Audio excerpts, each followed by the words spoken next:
Selam aleyküm, hayırlı akşamlar. Saygılı ATR телеканалының телесерджілері Prime программасына сейретесіңіз. Sizler için men Gülsüm Halilova çalışam. Nevbetteki bir saat ATR телеканалының yayınında Kırım ile alakalı, Ukrayna ile alakalı ve tabii ki de Rusya-Ukrayna cenkinin sonki vaziyeti ile bağlı aktual haberlerini laf etmeye planlaştırdık. Bizim YouTube sayfamızga abone olmayı unutmanız. Ne kadar çok insan bizim YouTube sayfamızga abone olsa, o kadar daha çok diğer kişiler ve bizlerin de tanımagan yapkan haberlerimizni görmegen diğer insanlar Kırım ile bağlı, Ukrayna ile bağlı, Kırım Tatarlar ile bağlı sonki aktual haberlerini görmek imkanına sahip olacaklar. Keliniz tanış olmaganlarga bu gibi imkanını bağışlayıq. Bu destek hakikaten bizler için çok mühim saygılı arkadaşlar. Biz daima aytkanımız gibi yayınlarımız çerçevesinde Kırım ile bağlı ve Kırım yönelişinde, azat etilmesi yönelişinde yapılgan faaliyetlerini elimizden gelgence yayınımızga koşulgan musafirlerinin laf etmeye planlaştıramız ve bu hafta hakikaten de keşken haftanın sonuna alacak olsak ve bu haftanın başını alacak olsak sonki vakitleri Kırım meselesi farklı içtimai ağlarının, farklı informasyon vasıtalarının ve menbaalarının haber sıralarında ilk böyle sıralarda tura. Ne için? Çünkü Ukrayna Silahlı Kuvvetleri ve Ukrayna istihbarat hizmetleri sonki vakitlara ve bu sonki 2 hafta içerisinde Kırım'da Rus işgalcilerinin harbi noktalarına, Karadeniz donanmasına, harbi havalimanlarına muvaffakiyetli bir operatsiyalar gerçekleştiriyor ve donanmanı alacak olsak, dünyanın alıngan haberlerge göre Ukrayna Silahlı Kuvvetleri ta Çarlık vaktinden, 2. Nikolay'nın vaktinden kalgan bu komuna teftiş ve kurtarma gemisini urgan ediler. Bu gemi Rus ordusu tarafından batırılgan birçok diğer gemilerinin kalıntılarını ve ilahli kurtarmak için özellikle kullanıla ve onu da Moskva kreyseri batırılganı ve Cezar Kunikov büyük çıkarma gemileri batırılganı vakit o bölgelerde korgen ediler o komunan, ama kenede birçok informasyon vasıtalarının ve hatta siyasi analitiklerinin bildirgenine göre Ukrayna Silahlı Kuvvetleri'nin maksadı bu teftiş gemisi değil de balaban çıkarma gemisi Yamal'ydı, ama herhalde muvaffakiyetli bir şekilde ucum gerçekleştirgeni açıklana. Rus teşvikatçıları ve propagandacıları tam olarak hangi bir silahın urulganını demek araştırmaya tırışırken Ukrayna Silahlı Kuvvetleri ya Neptun ya da Harpun olabileceğine dair hiçbir resmi açıklama şimdilik yapmadı. Yani açıklayacaklarını bekleyimiz ve takip etimiz. Belki de sıra Nevbet'teki Kereç Köprü'nde olacak. Çünkü Rus işgalci kuvvetçileri Kereç Köprü'nü ya mahsus bu dumanla ya da farklı diğer bu kurtarma gemilerinin, barjalarının ve ilahri korçalamaya tırışı, ama bularının nafile olganını aytmağa mümkün. Çünkü Ukrayna Silahlı Kuvvetleri bundan evvel de birçok defa Kereç Köprü'ne artık muvaffakiyetli hücumlarını gerçekleştirdi. Umut etemiz ki yakın bir zamanda bu nihai bir darbe gerçekleştirilebilir ve olur deyip bekleyimiz. Çünkü malum olganı üzere Kereç Köprü Ruslarının çok mühim böyle lojistik, yani mantıki ağlarından biri ve o ağ yardımı ile işgal etilgen Kırım'a ve işgal etilgen Kırım'dan işgal etilgen cenubi bölgelerge asker ve tecizat teminatını gerçekleştiriyor Rus işgalcileri. O sebepten Ukrayna Silahlı Kuvvetleri'nin bu stratejik bir maksadıdır. Yani takip ettiğimiz sonki hadiselerini ve çok mühim bir mesele etrafında bugün laf etmeye planlaştırdık. Bu Amerika Birleşken Devletleri'ndeki New York şehrinde ötkerilgen tamir halkı Birleşken Milletler çerçevesinde ötkerilgen tamir halklarga bağışlangan toplantı. Anda keşken hafta sizge haber bergenimiz gibi Kırım Tatar Milli Meclis reisi Rifat Ağa Çubarov, Kırım Tatar Milli Meclis Azası ve Kırım Tatar Resurs Merkezi'nin temsilcisi, yol başçısı İskender Ağabariyev ve da andaki Kırım Tatar temsilcimiz bulungan ediler. Bununla alakalı Rifat Ağa bizlerge tafsilatlı tarif etmeye hazır. Bilem çoğunuz onu beklediniz ve hatta sualler geldi ne vakit Rifat Ağa yayınga çıkacak ve anlatacak deyip. İşte keliniz onu selamdayıq. Rifat Ağa, selamun aleyküm, hayırlı akşamlar. Hayırlı akşamlar hepimize. İşte men sonki açıklagan meselenen başlamaga isteyim. Hoş geldiniz Kiev'ge. New York'ta bulundunuz ve farklı, hatta New York'tan mında kaytkanı vakit farklı diğer görüşmeler de yapıldı yol boyu anlaganıma göre. Olarını da laf etermiz. Ama keliniz Birleşken Milletler çerçevesinde ötkөрülgen tamır halklarga bagışlangan toplantınen başlayık. Nasıl geçti? Semereligi hakkında ne aytabilisiz? Arkadaşlarımız çok yaxşı bilirler. Çünkü endi alıştılar bu dünyadaki alıp barılgan tamırlı halkların etrafında alıp barılgan bütün bu siyasetke işte Birleşmiş Milletler Teşkilatı'nın yanında her sene bu bardı April-Mayıs ayının başlanacak böyle yerli halkların daima forumunun toplantısı ötkörülü. Bu sene 23. toplantı edeceğim. 23 sene böyle toplantılar alıp barıla ve şu toplantıda her bir dünyadan tamırlı halkların delegasyonları işte üyeler oraya gelip orada Birleşmiş Milletler'in içinde hem kendi aralarında hem devletlerin temsilcilerinin birlikte çeşit türlü böyle oturumlar ola. Bazı oturumlar tek yerli ya da tamırlı halkların vekilleri aralarında konuşalar. O zaman devletlerin temsilcileri o salonlardan çıkarlar. Diğer oturumlarda beraberlikte konuşalar ve hem devletlerin temsilcileri kendi fikirlerini orada paylaşar hem elbette de tamırlı halkların temsilcileri kendilerinin dertlerini anlatalar ve aynı zamanda kendilerin devletlerinde olan bu tamırlı halklar ve hükümet arasındaki olan bütün bu incelikleri, zorlukları ya da sorunları orada açıklayırlar. İşte biz orada Kırım Tatar delegasyonu olarak 5 gün çalıştık. Söylediğimiz işte ben Kırım Tatar Milli Meclis reisi olarak Eskender Bariyev Kırım Tatar Milli Meclis azası aynı zamanda Kırım Tatar Kaynak Merkezi'nin rehberi Lyudmila Karatkik orada genç kardeşimiz bizlerle beraber idi ve Süleyman Mamutov bilesiniz şimdi bu daima forumun azası olarak seçilmişti geçen senesi. Ve şimdi bu toplantıda Süleyman Mamutov'u bu forumunun konuşmacısı olarak ya da daklatçı konuşmacısı olarak sayladılar. Bizim için bu çok böyle kıvanç bir olay bunu tanıyır. Çünkü bu pozisyona saylanması çeşit türlü orada kandidatlar vardı, adaylar vardı. Bazı devletler kendilerin adaylıklarını oradan çekip aldılar da Süleyman Mamutov saylansın diye. Çünkü Ukrayna devletinin vatandaşı, Kırım Tatar halkının temsilcisi ve böyle hiçbir narazılık olmadı orada da ve Süleyman saylandığını orada bu forum kabul etti. İşte çıkışlar ola orada.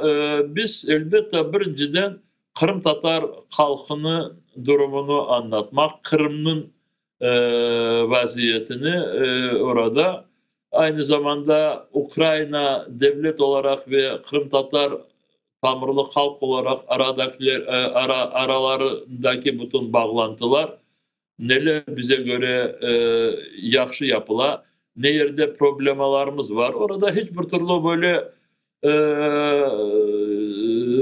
işte söylenecek şeyleri biz böyle yapmayıp işte nasıl size diyeyim burada utanmayan söz kullanılmaz. Hiçbir böyle devletimize karşı olan kritikanı da biz orada çekinmeyip orada seslendirdik. Çünkü bazı devletimizden de yapılacak adımları bekleyiz.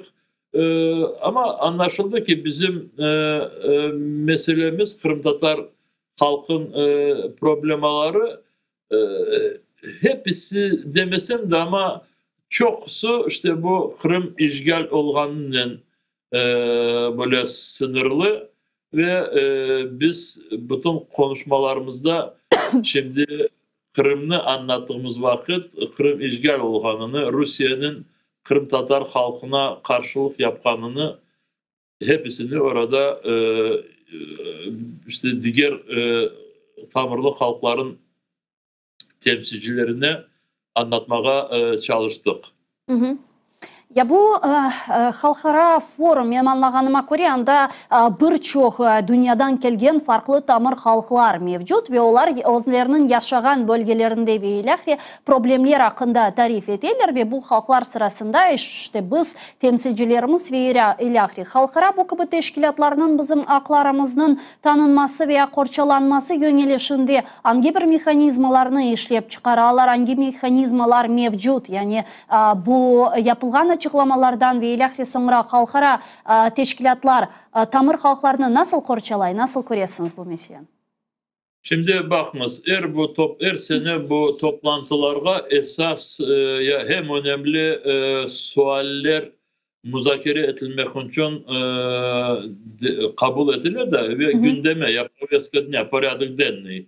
İşte kun tertibine gidirilir ve bu sene bu önemli suallerden birisi işte Tamırlı halklarının o topraklarında hakları tiklenmesi bu mevzuydu ve hakları tiklenmesine dediğimiz vakit birinciden işte bu muhtariyet meselesi, özellik ya da avtonomiya meselesi ve ben çok memnunum. İşte bütün çıkışlar desem yanlış olmaz. Her bir çıkışlarda bu devletlerge farklı devletlerden gelgen halkların temsilcileri bütün onların söyledikleri fikirlerini böyle bir pozisyona getirmeye tırışsam o böyle bir açıklamaya geliyor. Tamırlı halkları bu dinamik dünyada saklanması ve senelerinin, yüzyıllarının kendi yaşayışlarını devam etmesi işte yaşayan yerlerindeki kendi hayatlarını kendilerine çizmesine fırsatlar verilmesi gerek ve bu sebepten bu bağımsız devletlerde halklar için, tamırlı halklar için devletler mutlak otonomiya kurulmasına hukuk fırsatlar verişleri gerek. Ve elbette biz de çıkışlarımızda biz de bu mevzunu mevzudan uzaklaşmazdık. Misal için benim iki çıkışım oldu orada ve iki çıkışımda da ben mahsus değil, mutlak bu Ukrayna'da işte Kırım'da Tamırlı Kırım Tatar halkının o toprağında özel böyle bir muhtariyet kuruluşu şarttır deyip bu halkımızın aslı işte bu beklediğini orada anlatmaya tırıştım ve gerçekten de böyle hukukla bağlı fırsatlar Tamırlı halklar yaşayan yerinde getirilmesi bu dünyada Tamırlı halklarga kendilerini saklaması ve daha çok inkişaf etmesi çok zor olabilir. Bu sebepten Kırım Ukrayna'nın anayasasında muhtariyet statüsünde saklanışı gerek olduğunu bildirdik ve aynı zamanda bu muhtariyet ya da bu otonomiya Kırım Tatar Tamırlı halk olarak hakkına tiklenişi ya da esaslanışı gerek olduğunu bunu söyledik ve bu tek çıkışlarımızda, bu oturumdaki çıkışlarımızda değil. Biz bu ziyaretin içinde Birleşmiş Milletler'in programmasının yanında ya da dışarında başka tedbirler de otkerdik.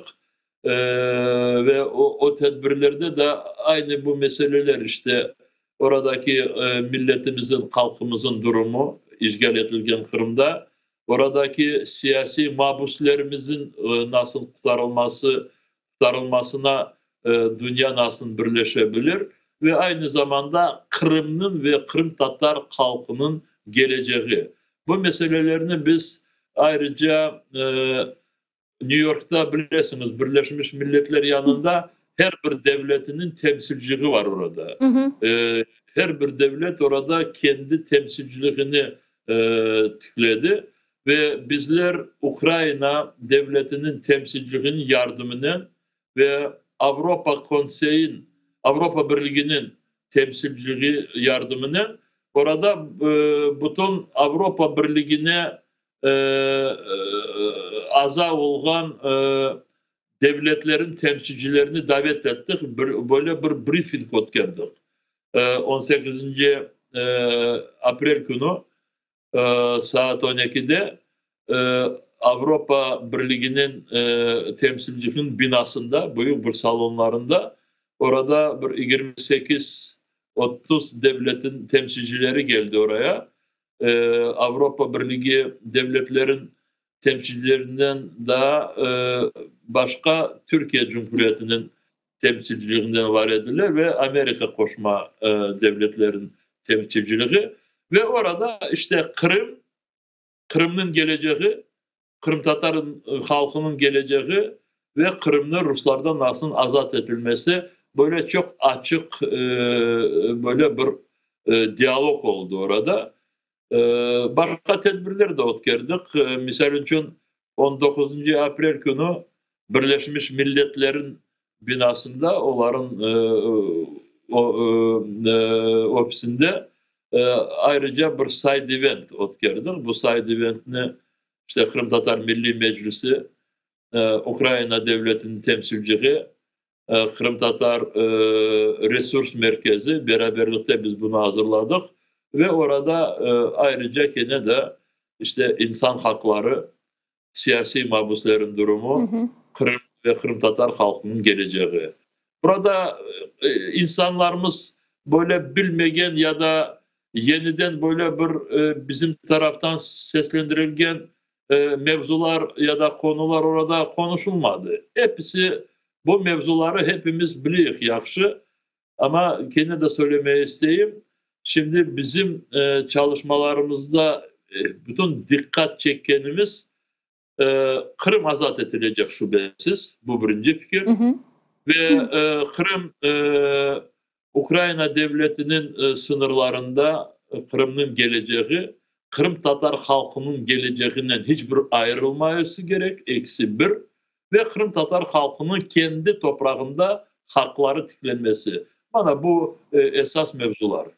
Ямына nasıl düşünüyorsunuz Rifat Ağa? Bu halkara tamır halklarının haklarını korçalagan strukturalarının bu gibi tavsiyevi kararlarını kabul etmeleri ve misal olarak bu kararlarının yanı sıra Avrupa Birliği ile Ukrayna'nın işbirliği asosiyasyası ile bağlı demek vesikada da tamır halkının haklarının tıklanılması zaruriyeti hakkında yazılabilahri. Yani bütün bu kararlar, tavsiyeler, bütün bu deklaratsiyalar ve ilahri vesikalar Ukrayna'nın bu gibi kararını kabul edilmesini teşvik ete mi Ukrayna'nı? İteriyor mu buna? Nasıl hissedesiniz? Şimdi her bir yerde çok çalışmalar alıp varmaya gerek.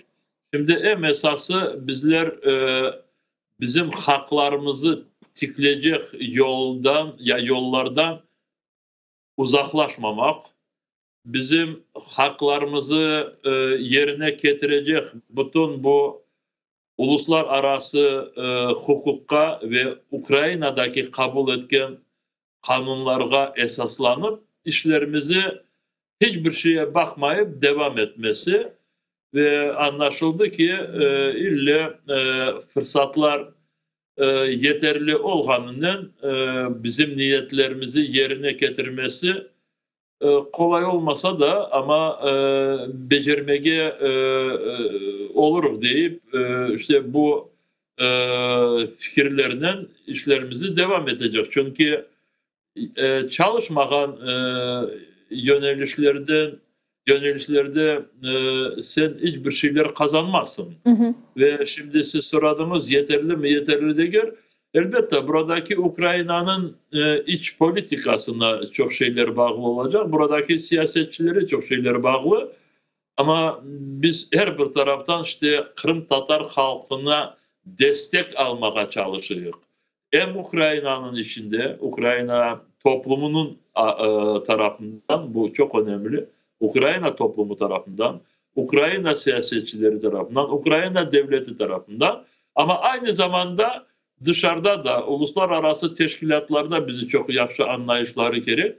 Misal için bilirsiniz, bir iki sene evvelsi bu Avrupa Birliği tarafından, Avrupa Parlamento tarafından kabul edilen Ukrayna'nın işte Avrupa Birliği'ne aday olacak bütün bu politikasına kıymet kesildiği vakit orada 62. madde de giderilmişti bu Avrupa Parlamenti tarafından Ukrayna'ya gösterilen tekliflerde 62. maddede işte Kırım Tatarların kendi vatanlarında Kırım Yarımadası'nda Kırım muhtariyeti, Kırım Tatar muhtariyeti olganına yol açılsın deyip Avrupa Parlamenti tarafından böyle bir hem pozisyon hem bu pozisyonun teklif olarak gösterilmişti. Şimdi işte biz bu maddeye esaslanıp bu böyle bir davranış diğer uluslararası teşkilatları tarafından da gösterilsin diye buna çalışıyoruz. Diyeceğim bu işte bu bizim halkımız talep etkenini ya da Kırım Rus pislerden azat edilgen son kendi toprağımıza sahip olması zamanını yakınlaştırmak ya da tiklemek, getirmek için her bir yönelişlerde çalışmaları daha çok ziyadeleştirmek gerek ve devam etmek gerek. O kendi başına istediğin dünya politikasında böyle kendi başına gelmiyor. Ne kadar böyle toktamayıp çalışsam, davransam ve ne kadar alıp bargan çalışmalarım bu dünyanı idare etken prensiplere esaslansa, adalet, işte insan hakları, milletlerin kendi hayatını kurmasına hakları, işte bu prensiplere dayanıp işlerimizi devam edecek. İnşallah sonu hayırlıdır. Bu hakikaten çok doğru ve çok yönelişli bir siyaset. Yani böyle kısaca bu hafta aytacak olsak, yani bugün Kırım Tatar yöneticiliği, yani başlığı Ukrayna devleti ile çalışmaktan yanı sıra aynı zamanda Ukrayna'nın yakın ittifakdaş devletleri olgan, yakın ittifakdaş halkara teşkilatları olgan bu strukturalarla de işbirlik yapak ki ileride demek bu devletler, bu devletlerin liderleri olsun, yöneticileri ve ilahri ve halkara teşkilatlar Ukrayna'ya bu kararının kabul edilmesi çok mühim olganını söylesin ve böylece bizim arkamızda da bir destek olsun ki Ukrayna bu kararını kabul etsin. Bu hakikaten de çok doğru ve çok yönelişli bir siyaset. Bu mesele etrafında yapılan bütün faaliyetler için ayrıca teşekkürlerimizi bildiriyoruz. Biliriz. Burada belki bir böyle bir ne var dikkat etmeye gerek. Bizim bazı kişilerimiz elbette o kadar adaletke hasretler ve Kırım'da yaşayan kişilerimiz de şimdi bu 10 sene devamında Ruslar tarafından bu baskınlıkta yaşayırlar. Ve bazı yerlerde endi böyle dersin ki sabırları bu kadar yıpranmış gibi görünüyor da ve bazı yerlerde böyle sert söz ya da düşünceler böyle duysalar aman onun etrafında ateşlenirler. Misal için şimdi internette çeşitli forumlar, Facebook'lar, Twitter'ler bir olmayacak bir cahil bir Ukrayna vatandaşı işte Kırım Tatarlar için bir böyle sert sözler, karşılıklı böyle fikirler bildirdi. İşte dedi avtonomiya size layık değil, işte bilmeyim öylesiniz, böylesiniz. Son bakarsın orada onlarca Kırım Tatarları böyle toplanıp, açılanıp ateşleşirler.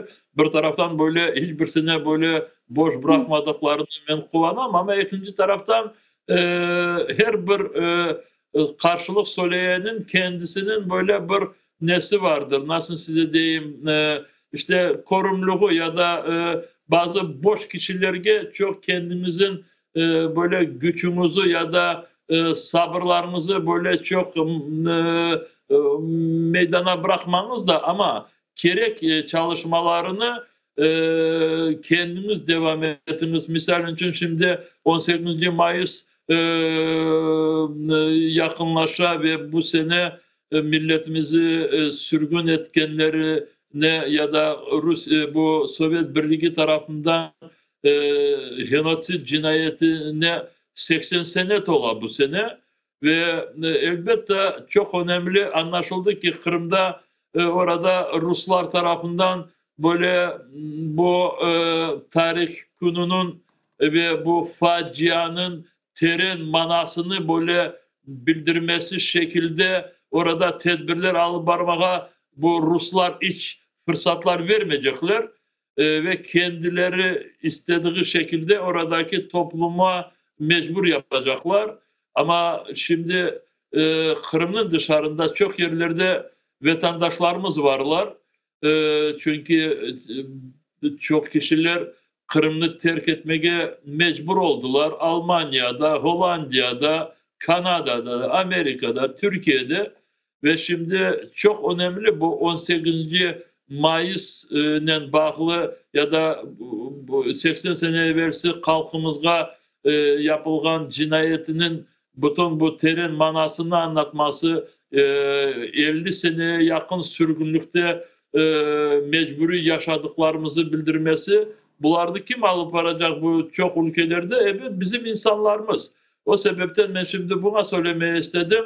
Çok yerlerde insanlarımız kendilerinin bilgilerini, kendilerinin güçlerini, böyle tecrübelerini birinciden milletimizi dünyaya daha çok bildirmek, anlatmak, ne kadar namuslu ve böyle bir kahraman, cesur millet olganımızı bildirmek, ne kadar vatan sever kişiler olganımızı bildirmek.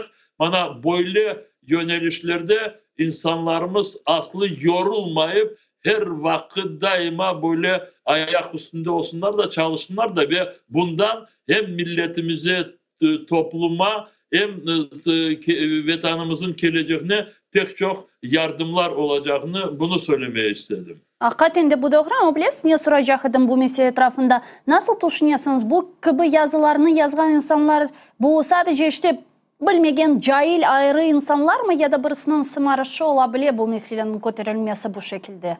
Şimdi orada farklı insanlar, bazıları cahil, bazıları açıktan bize düşman, bazıları da bilmeyin belki Rusların sımarışlarını alıp baralar. Burada o kadar bilesiniz son derece yanmaya gerekmiyor. Çünkü misal için bizim aramızda da öyle söyleri var. Bana şimdi yakında bu hapisten çıkarılgan Eyvas Umerov askerliğe bak isimini de söyledim işte.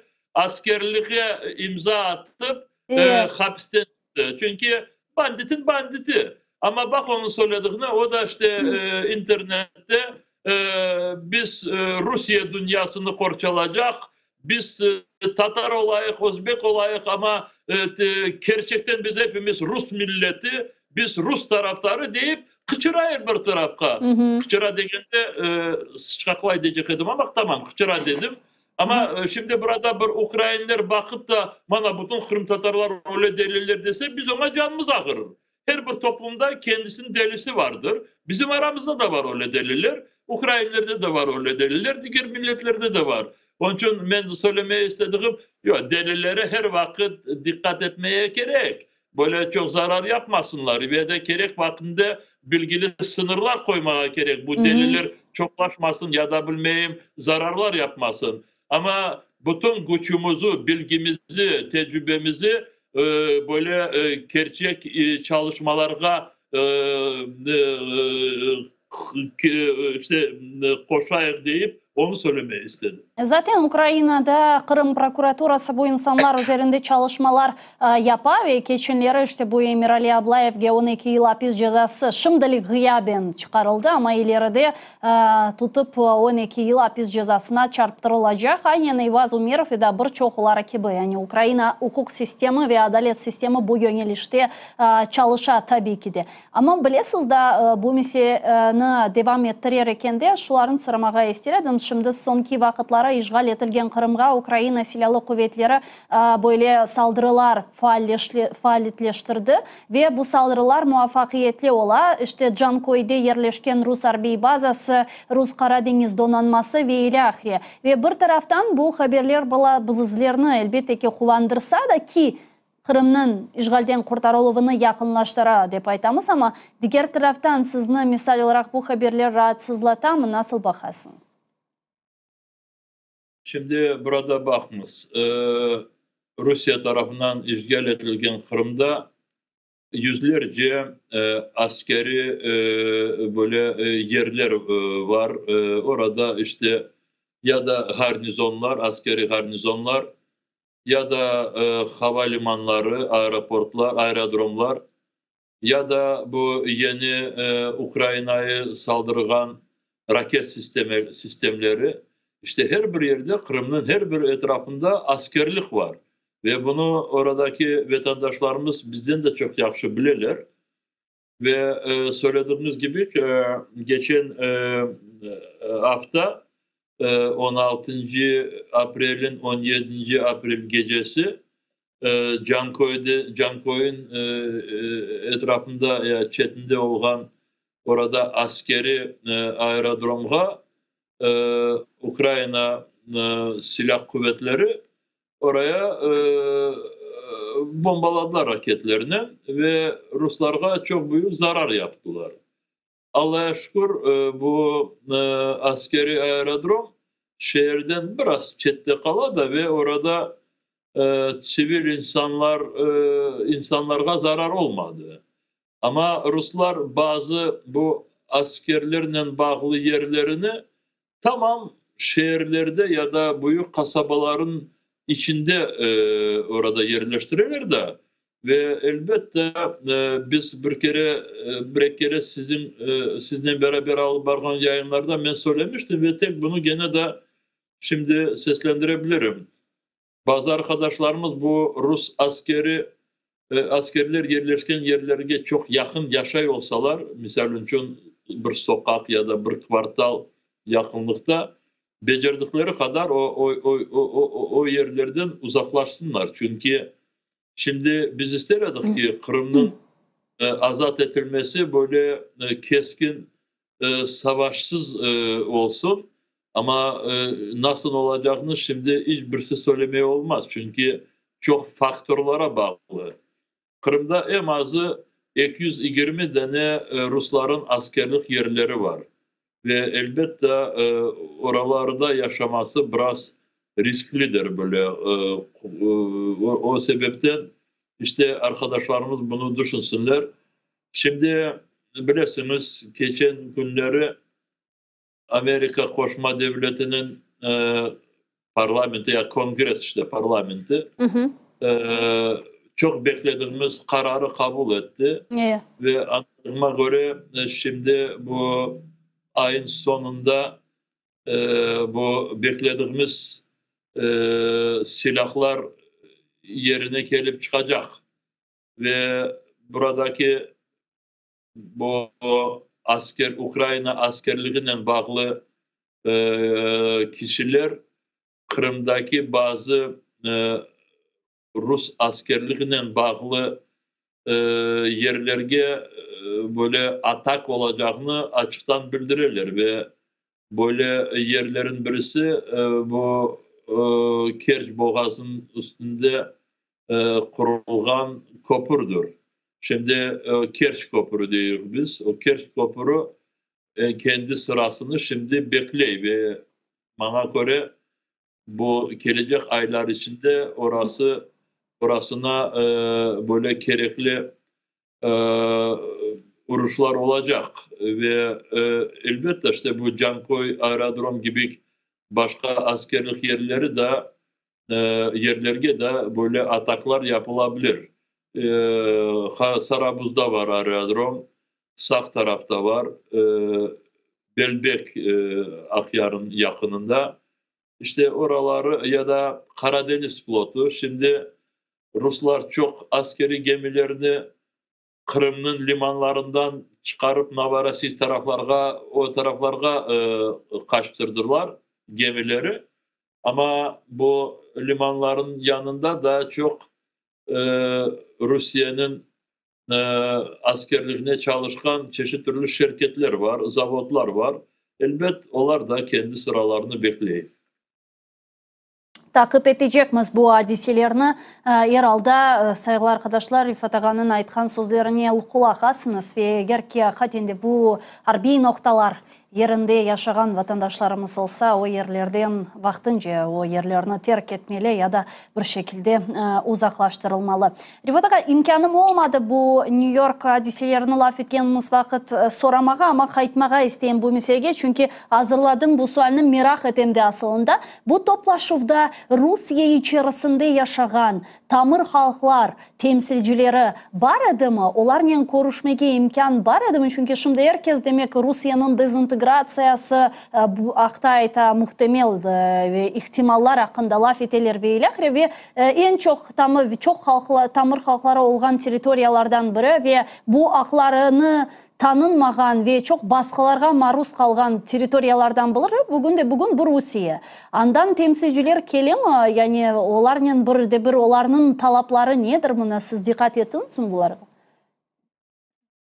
Var edilir, evet var edilir. Bilirsiniz Rusya'da biraz farklı kanun ve orada tamırlı halklar statüsü tek 50 bin kişi olan ya 50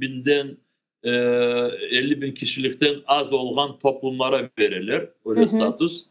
Misal için Başkırtlar, Tatarlar ya da Kalmıklar onlar tamırlı halk gibi tanımaylar orada. Dersin ki onlar orada Rusya'nı tiklegen milletler içinde. Ama işte bu 50 bin kişilikten az olan toplumlar onların temsilcileri vardı. Ama burada bilirsiniz Rusya devleti şimdi bu halklarını temsil eden kişilerini o kadar kendisi temizledi ki ve tek Rusya'nın siyasetini destek eden kişileri oraya gelmeye çareleri oldu. Oradaki Rusya'daki tamırlı halkların böyle kahraman temsilcileri ya da boysunmagan soyları şimdi Rusya'dan onlar böyle mecburiyetle oradan çıkarıldı. Ve onlar geleler o yerge koşulalar. Ama endi başka ülkelerde yaşayan kişiler gibi öyle soylarından biz görüştük bu 5 gün devamında. Onlar anlatmaya tırışalar Rusya'daki tamırlı halkların bütün bu facialarını orada nasıl onların topraklarında bu neft ya da bilmeyeyim başka oradaki bu zenginliği kullanmak için topraklarını zehirliler, insanları iştireler, yok eteler. Bu Rusya Ukrayna'ya alıp bargan cenkye tamırlı halkların erkeklerini ziyade koşmaya Moskova tırışkanını hepsini bunu anlatalım.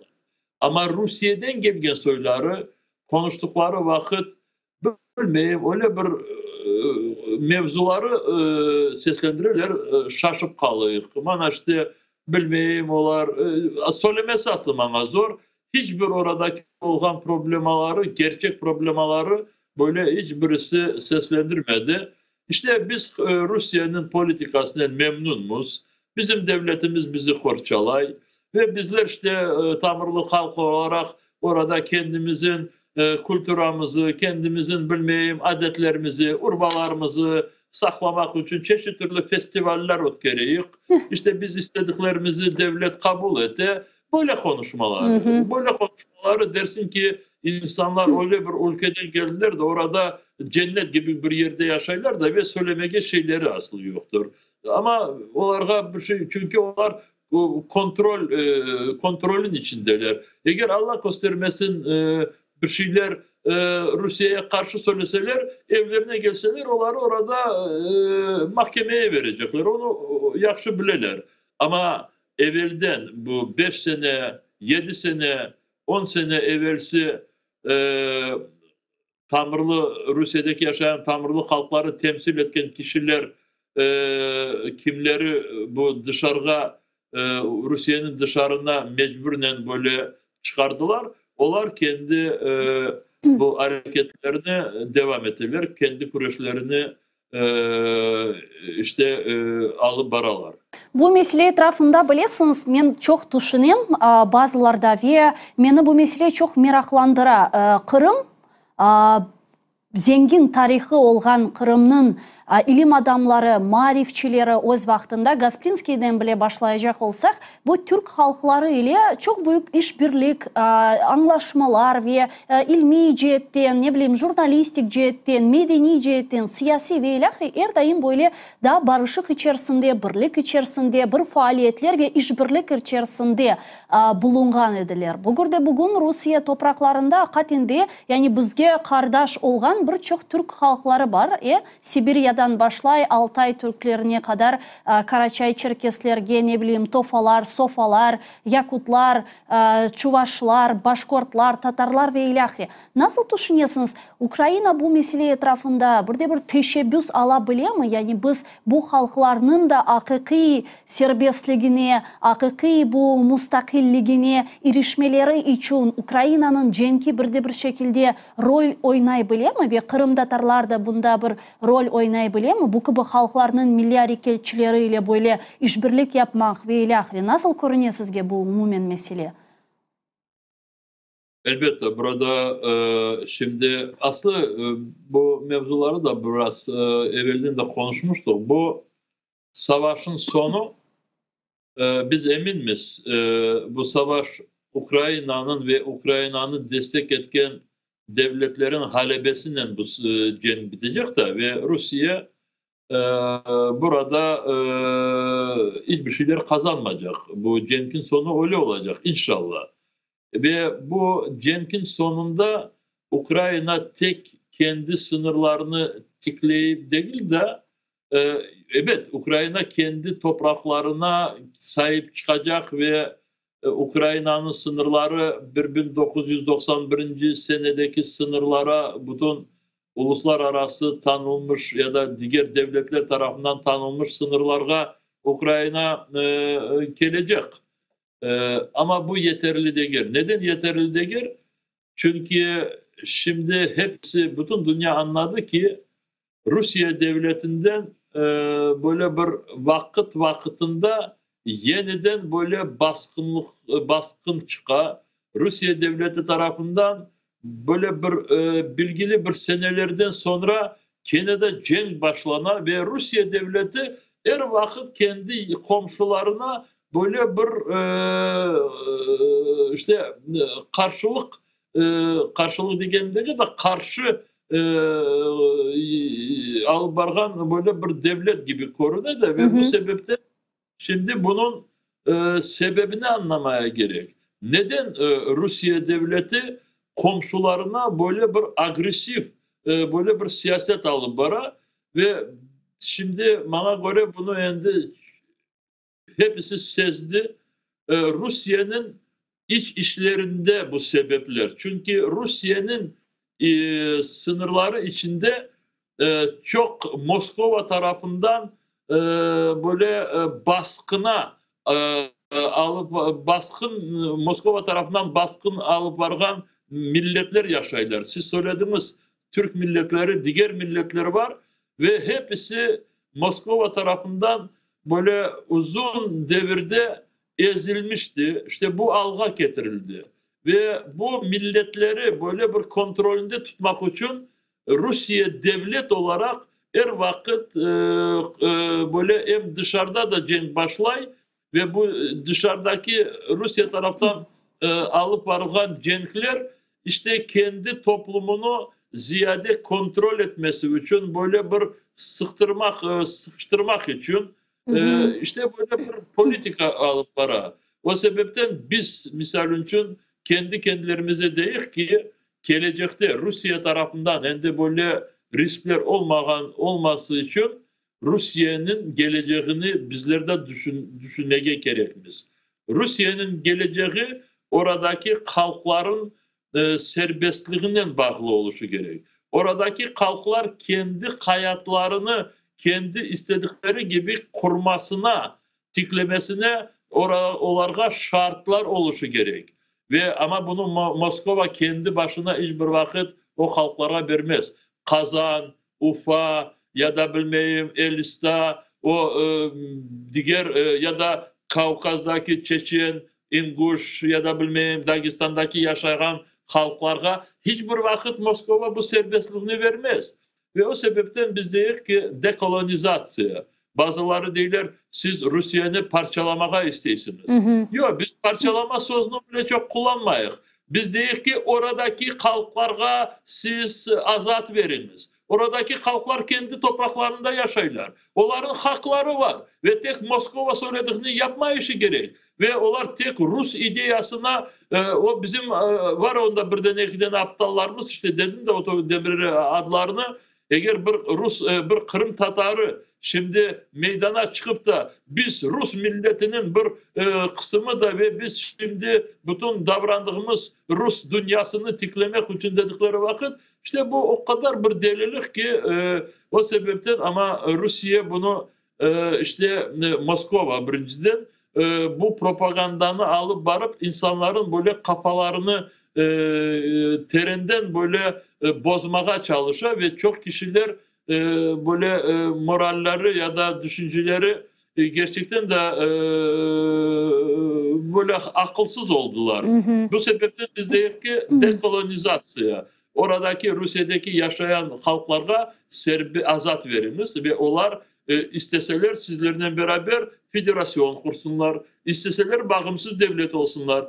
İşte bana bu düşüncelere, bu oradaki halkların haklarını Ukrayna devlet olarak destek etti.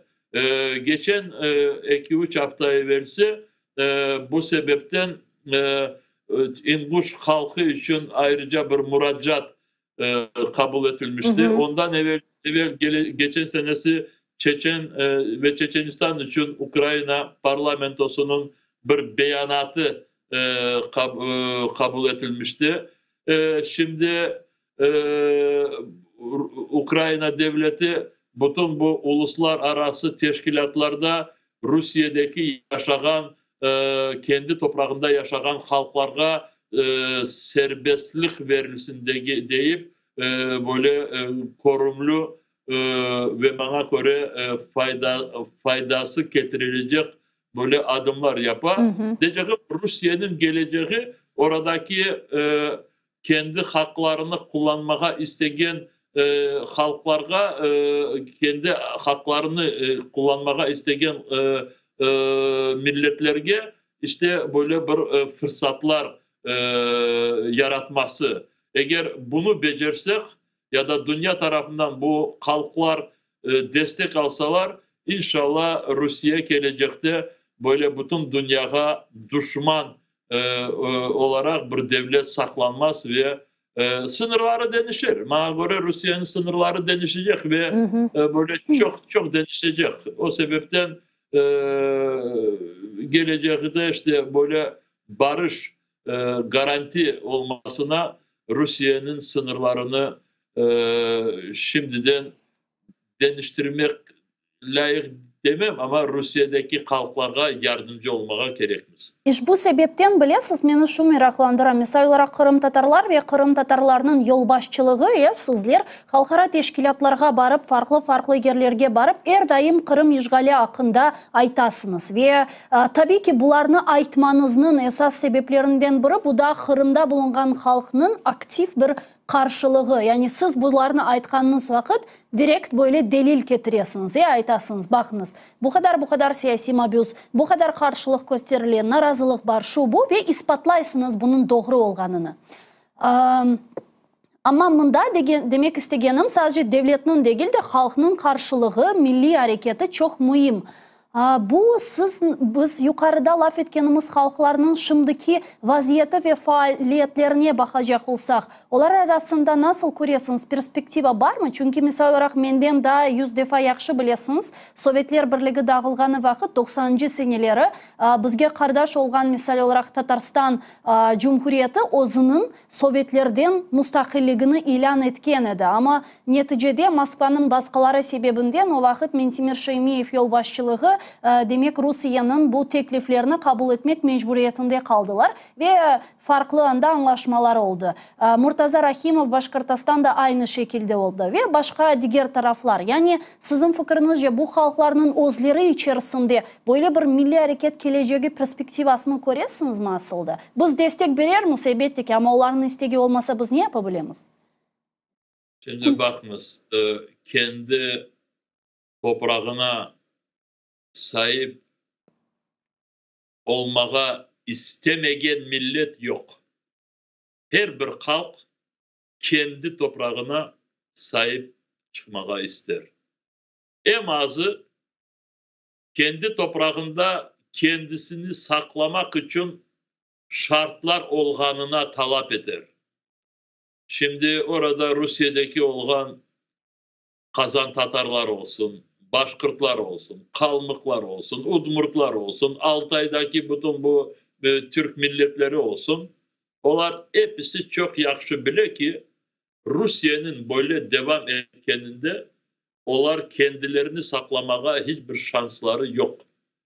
Elbette bazı halklar orada milyonlarca. Misal için Tatarlar orada 2-3 milyon Tatarstan'da ya da bilmeyen Başkırtlar bayağı varlar. Ama bazı milletler bizim gibi pek çok azınlıkta. Ama istese milyon olsun, istese 300 bin olsun.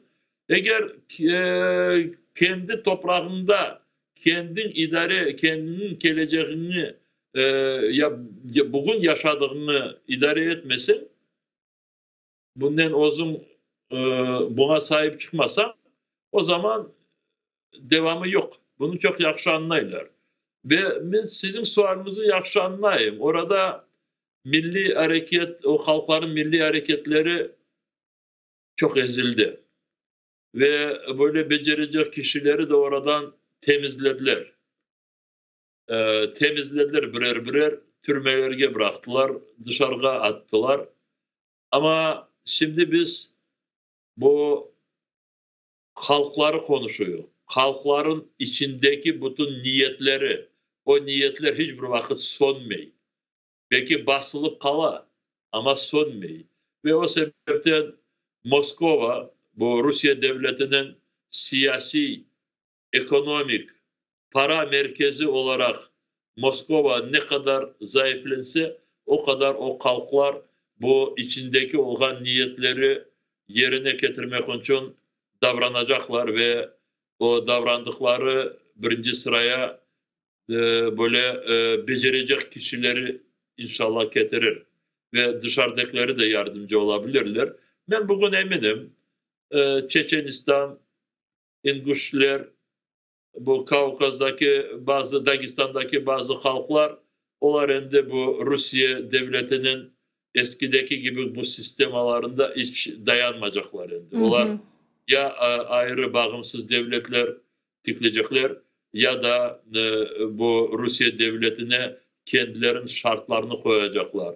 Böyle sistema hepsi Moskova'dan kontrol edilir. Buna hiçbirisi razı olmayacak. Düşünen başka halklar da bu yoldan gidecekler. Ama bu kolay olmayacak. Ama bizim için, Kırım için, Kırım Tatarlar için bu çok gerekli. Çünkü diyeyim de Rusya geografi olarak oradan Kırım'ın yanında her vakit ve devam edecek. Biz onları alıp oradan Mars'a ya bilmem kosmoska taşlamak da çaremiz yok öyle. Evet. Ama o ne yazık ki. ne gerek? İşte oradaki insanlar kendi kendilerine düşman olmasınlar da kendi kendilerini sevip, hürmet edip komşularını hürmet etsinler. Şimdi Rusya'da böyle prensip yok. Biz buna umut etemiz, ama bilesiz, böyle bir teza var. Onu herkes ayta, sanki dersin Garbi ülkeler Rusya'nın bu şekilde dağılmasını istemiyor ve çok suları George Bush'un 91 senesi Kiev parlamentosundaki yapkan açıklamasını hatırlay. Kotleta Pakiyevski ve deyler ki işte aynı şekilde şimdi tarih tekrarlana ve Garbi ülkeler bunun olmasını istemez, ama Ukrayna'nın galibiyesini kazanması da ister.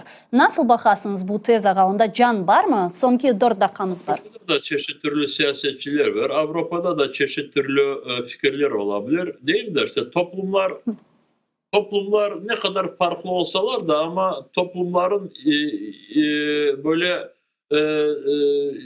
içindeki olan kişiler her bir toplumda böyle tipler olar işte. Vatanperver çok, toplumun çok kişileri vatanperver olur. Toplumun içinde kritik yapan kişiler olur. Toplumun içinde şaşmalagan kişiler de olabilir. Cahiller de az değil. İşte her bir toplum bu taraftan belki birbirine biraz oşaydır. Ama esas olarak toplumun bütün bu yönelişini işte sağlam kısmı alıp bara ve toplumda sağlam kişiler %95 yapabilir. Çünkü toplumlar da, ya toplum dediğim vakit halk demeye mümkün. Toplumlar da insan gibi yaşamaya isterler. Hiçbir toplum sonuna gelmeye istemez. Hiçbir toplum bu dünyadan silinmesini kendi kollarının yapmaz. Ve o sebepten işte her bir halkın geleceği en parlak, en yüzyıllarca devam etkenini toplumda isteyen çokluk var. İşte bu çokluklar şimdi, eğer Batı ülkelerini söylesek, tek Batı değil, dünyada da, ama Batı ülkelerini söylesek şimdi onlar hepsi anladı ki Rusya devleti ne kadar şimdi bu komşu ülkelerine böyle bir işte karanlık getirecek bir komşu gibi görünüyor ve o sebepten bu siz söylediğiniz böyle fikirler, işte Rusya bu sınırlarda saklansın, Rusya'ya çok dikmeyik de rahat olayık, böyle fikirler var, az değil. Ama bu fikirler bu dünyanın devamını ya da dünyanı idare etmeyecekler. Dünyanı idare edecek şimdi fikirler son 2 sene devamında açıklandı. Hiçbir devlet diğer devletke baskın yapıp mecburi onun toprağını ayırmaz. Hiçbir devlet kendi sınırında yaşayan halkların hakkını itiklemesine yollarını kapatmaz. İnsan hakları işte arada olan zorluklar ya da sorular cenksiz diyalogla çözüleceği olur deyip işte bu prensiplerin taraftarı şimdi dünya ve bu sebepten şimdi hemen bakalım Kırım'da da bu Kod televizyonun programlarında bazı Ruslarga çalışkan cahil Kırım Tatarlar bir iki tane var aramızda. İşte onlar bu mevzularını çok severler.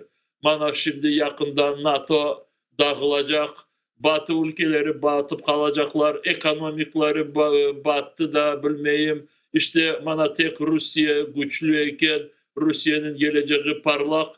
Ruslardan ziyade kıçıralar.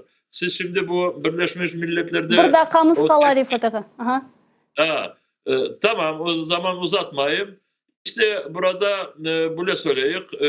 Adalet yolunda keten ve devam edecek halkların geleceği parlak olacak. Kırım Tatar halkı adalet yolundan hiçbir vakit hiçbir tarafa uzaklaşmadı ve uzaklaşmaz. O sebepten bazıları da düşünüyor olsalar tez adalet yoluna kayıtsınlar. Adalet yolundan yakışısı yok. Umut etemiz ki Kırım Tatarlarının mücadelesi diğer halklarga böyle bir kılavuz, bir kompas gibi olur. Çok sağ olun Rifat ağa, yayınımızga koşulup suallarımızga cevap bergeniz için Nevbetdeki ATR telekanalının yayınlarında görüşmek üzere. Milli Meclis Reisi Rifat Çubarov bizle canlı bağdaydı. Sayılı arkadaşlar, biz yayınımızı yakunlayımız. Görüşkence.